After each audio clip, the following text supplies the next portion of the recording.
The day it happened, Miles Grady had $43 in his checking account and a note in his daughter's lunchbox that said, "I love you to the moon, Bug." Those two things were the full picture of his life at 38, barely holding on, and completely certain about what mattered. He ran a small appliance repair shop out of a converted garage on the east side of Clover Falls, Ohio, nothing fancy. A hand-painted sign above the door that his daughter had helped him paint when she was 5, the letters slightly crooked, the R in repair backwards. He'd never fixed it. He liked it that way. The shop was called Grady's, which wasn't creative, but it was honest, and Miles Grady had always believed that honest was enough. He'd been doing this for 11 years, longer than his marriage had lasted, longer than most things in his adult life. When his wife Sandra left, Zoe was 3 years old and could barely say her own name. Sandra hadn't been cruel about it.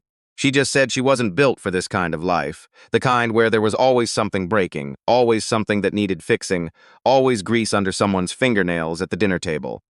She left on a Tuesday, which Miles always thought was a strange day to leave someone. Not a Friday, not a Monday, a Tuesday, like it was just another errand. He didn't fight her on it. He just picked up Zoe from the floor where she was playing with a plastic giraffe and held her against his shoulder and stood at the window and watched Sandra's car pull out of the driveway and disappear around the corner of Maple and 4th. That was the last time he'd cried. He gave himself that one Tuesday and then he got back to work. Zoe was 9 now. She had Sandra's dark eyes and Miles's stubborn jaw and a way of asking questions that made grown adults feel slightly outmatched. She wanted to be a marine biologist. She kept a notebook full of drawings of deep-sea creatures, anglerfish, bioluminescent jellyfish, giant isopods. Miles had framed one of the drawings and hung it above the shop counter because he thought it was better than any art he could buy. The Tuesday in September that changed everything started like every other Tuesday.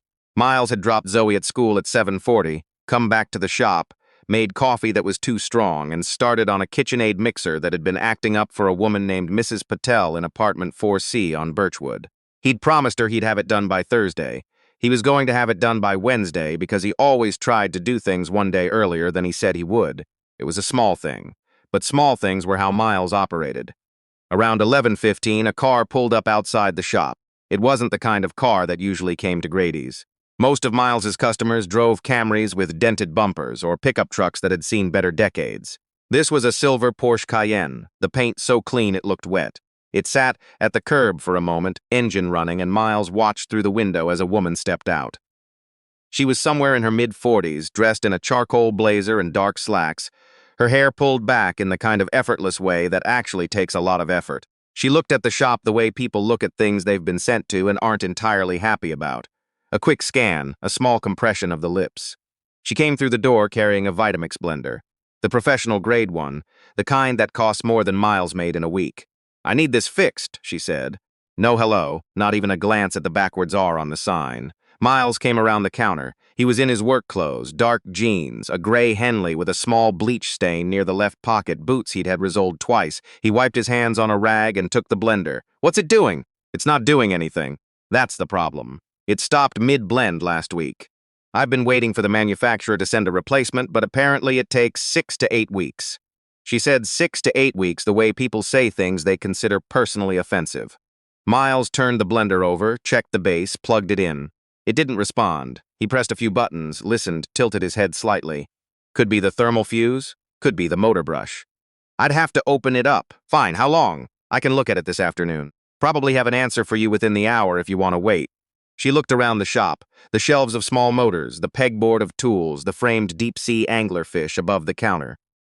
Her expression didn't change, but something in it said she had not planned to wait. "I'll come back," she said. "Name? Hargrove. Constance Hargrove." Miles wrote it on a receipt slip in his deliberate block handwriting and set it next to the blender. "I'll call when it's ready." "My number is on file with your system," she said. Miles didn't have a system. He had a spiral notebook, but he just nodded and said he'd take care of it. She left, the Porsche pulled back into traffic smooth and silent, and Miles stood there for a moment looking at the blender. He found the problem in 40 minutes. Thermal fuse, just like he thought. He had the part, he kept a stock of the common ones, and he replaced it, reassembled the unit, ran it through 2 cycles to make sure it held. It worked perfectly. He could have charged her $200 for the diagnosis and the repair. It was fair pricing. It was actually on the low side of fair. He called the number she'd given the receptionist at whatever company had apparently referred her here. The slip was from a business card she'd left, which said Hargrove Solutions, CEO beneath her name. Constance Hargrove was back in 20 minutes. She walked in, saw the blender on the counter, picked it up and checked the base the way people do when they don't really know what they're looking at, but want to appear like they do. Thermal fuse, Miles said. Replaced it, test it. It's running clean. Good. He slid the invoice across the counter.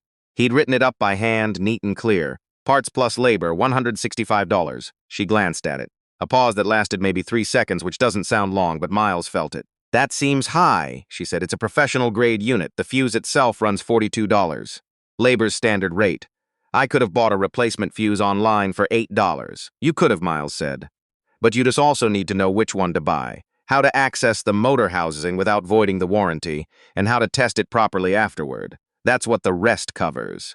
She looked at him. Not hostile exactly, more like she was recalibrating. I'll give you 80, she said. Miles had been running this shop for 11 years. He'd had people try to negotiate. He'd had people complain about his prices. He'd had a man once get genuinely angry that a toaster repair cost more than a new toaster, and Miles had very calmly explained that the point wasn't the cost. It was the principle of not throwing things away. The man had left angry anyway. But he had never in 11 years had someone try to pay him roughly half for a completed job. The invoice is $165, Miles said. He kept his voice level. He was good at keeping his voice level. That's what the work costs. Constance Hargrove set her handbag on the counter.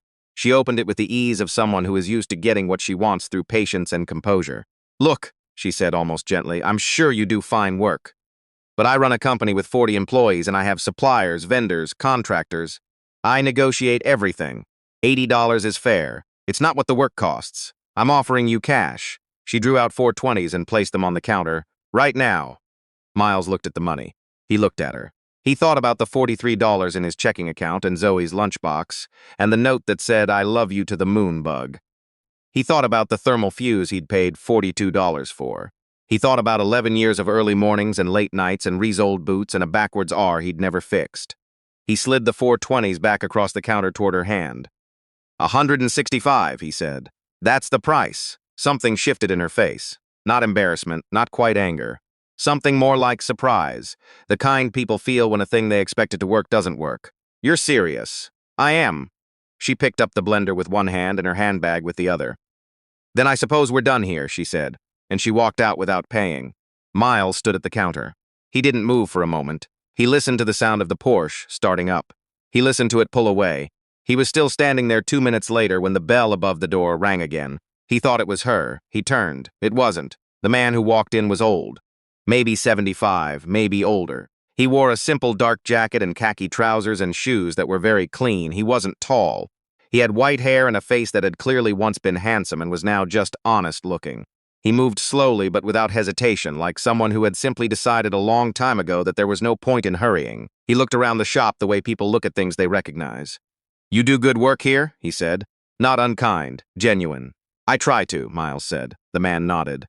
He looked at the anglerfish drawing above the counter. Yours? My daughter's. She any good?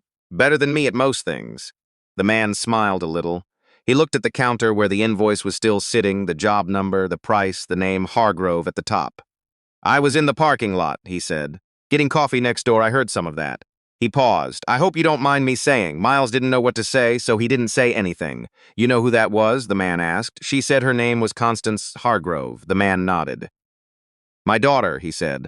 Miles felt the strange, specific discomfort of a person who has just realized the dimensions of a situation are different than they appeared. The man put out his hand. Walter Ashby, he said. It wasn't said the way people say names when they expect them to be recognized. It was said the way people introduce themselves when they just want to be known. Miles shook it. Miles Grady, the backwards R, outside yours. My daughter helped paint it. Walter Ashby nodded again. He seemed to be a man who expressed a lot through nodding. He looked around the shop once more, and then he looked at Miles with an attention that felt complete. The kind of attention that takes in more than most people offer. I've been watching Constance run her company for 12 years, he said. She's sharp. She's capable. She's done things I wouldn't have known how to do at her age. He said this without pride or apology, just as fact, but she has a thing she does, with people she thinks she can get away with it with. She tests the edge. He paused. I think she expected you to take the 80. Most people might, Miles said. You didn't. It's not what the work costs. Walter looked at him.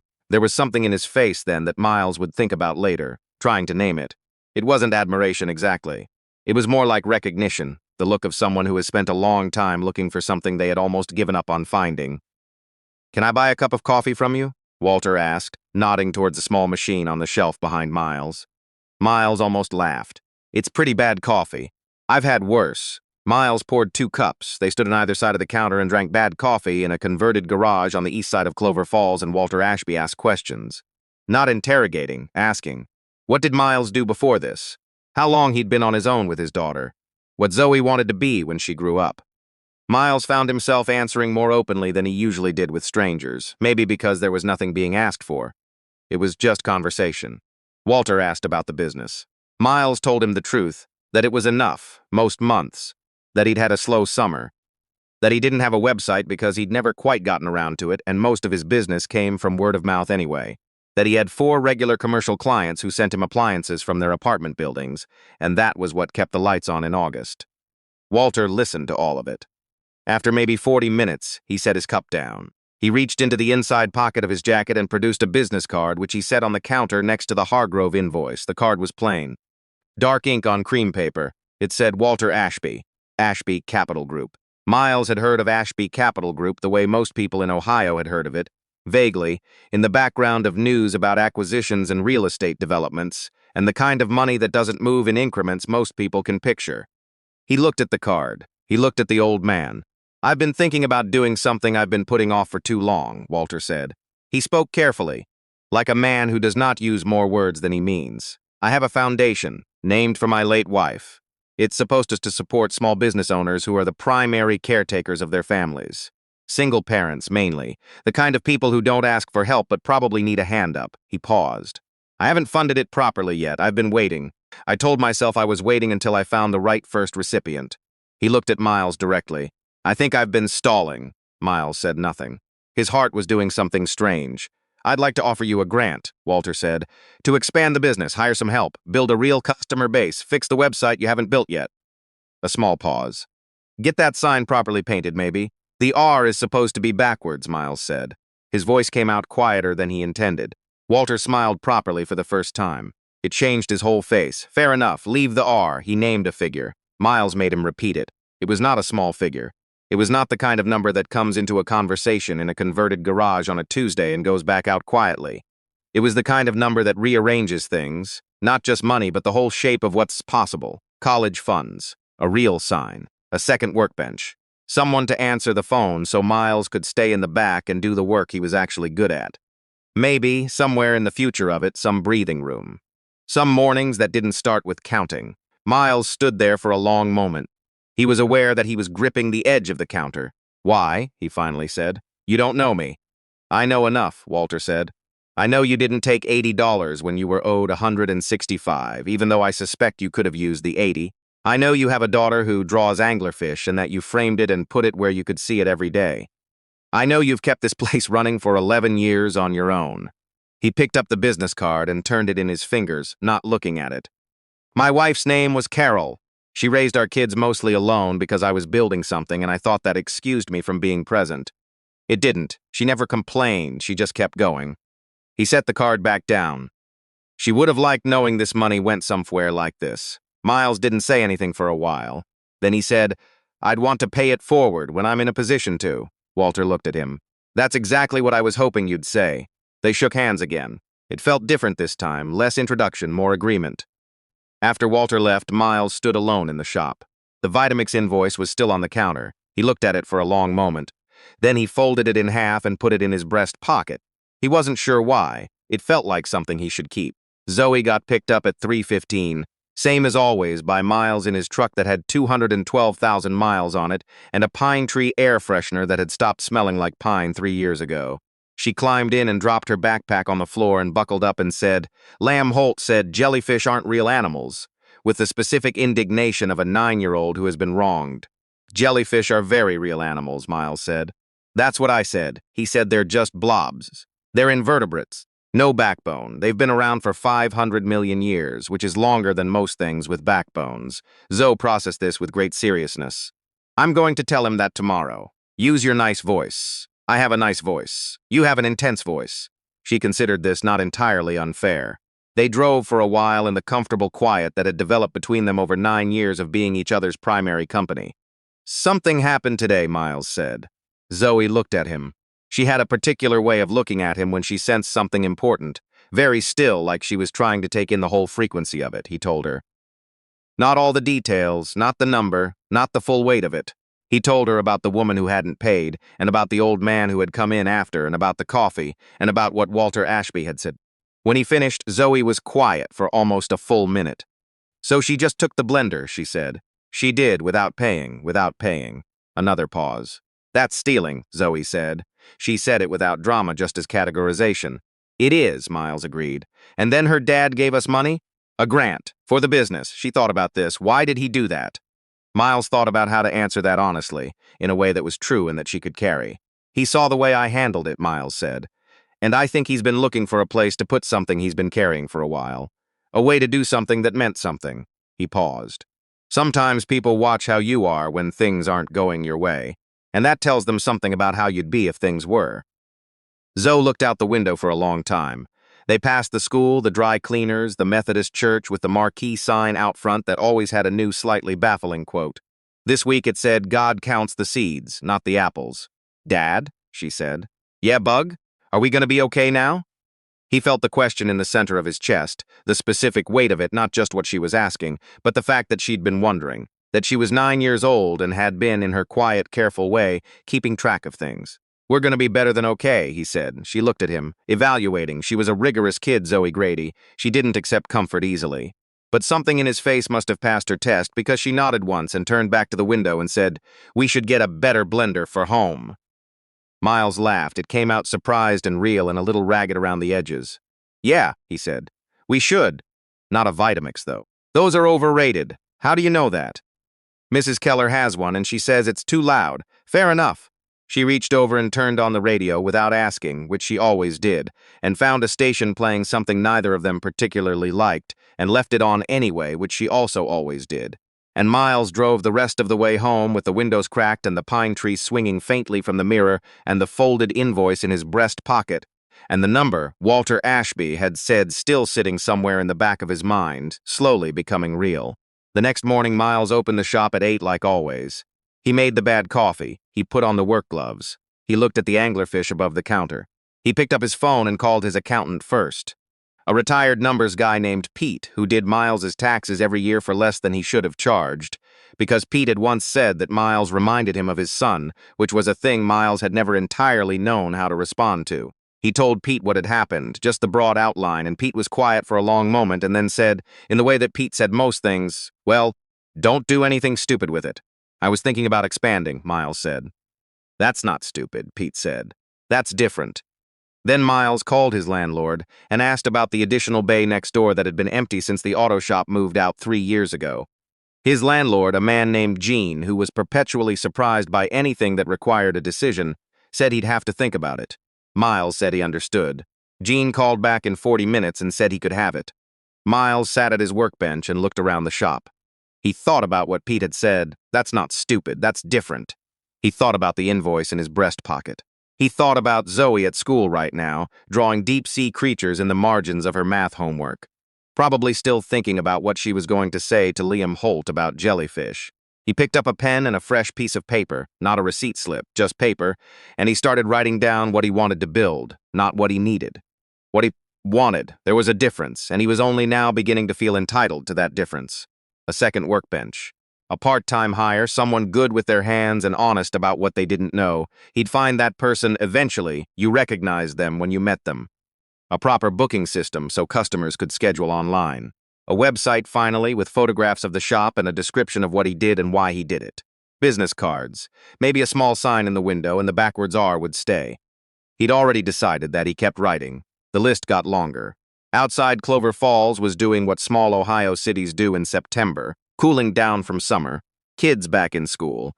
The particular amber light of early fall falling through the shop window and landing on the workbench and the tools and the piece of paper where Miles Grady was, for the first time in a long time, writing down what came next. He didn't know then that Walter Ashby would follow through within the week. that the paperwork would arrive by courier, that Pete would review it and call Miles and say, with something almost like wonder in his usually flat voice, "It's real, Miles. It's actually real." He didn't know that the story would eventually get around Clover Falls the way stories do, quietly and then all at once, and that 3 new commercial clients would reach out in October, or that by December he'd have hired a 24-year-old named Ray, who turned out to be one of the best natural mechanics Miles had ever seen. He didn't know that Constance Hargrove would call the shop 6 weeks later, not to apologize exactly, but to schedule a repair, and to pay the invoice in full without discussion, and to leave without saying much, but to glance at the anglerfish above the counter on her way out the door and pause for just a moment before leaving. He didn't know any of that yet. He just sat at his workbench in the September morning light and wrote down what he wanted to build. And the coffee was too strong, and the sign outside had a backwards R, and somewhere across town his daughter was explaining to a boy named Liam that jellyfish had been around for 500 million years, in her most carefully nice voice. And that was enough, and then slowly it became more than enough.